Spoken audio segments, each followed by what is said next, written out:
no matter how large the paycheck appears. Let me teach you the difference between labor and wealth. Labor is the effort of the body. Wealth is the command of thought.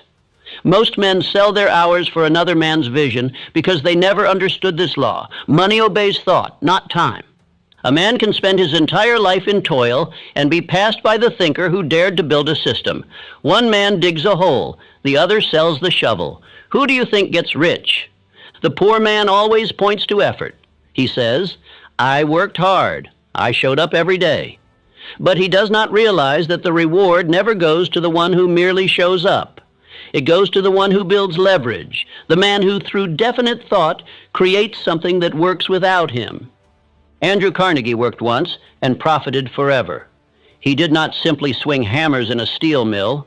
He designed an empire. He built a system of processes, men, and materials that multiplied while he slept. He used his mind to organize men with skill and vision. And from that moment forward, his ideas earned more than any single day of labor ever could. That is the secret the worker never learns, that the mind is the only true factory of fortune. Yet you have been trained differently. From youth, you were taught to associate hours with income, to believe that your value is based on how much time you give. But time is a poor man's currency. It is the one thing you can never earn back. And every time you trade it for someone else's dream, you are selling the only thing that is truly yours. The truth is this: men were trained to work, not to think. They were trained to obey, not to build. And now they wonder why they labor for a lifetime and have nothing to show. It is not injustice. It is programming. And it must be broken.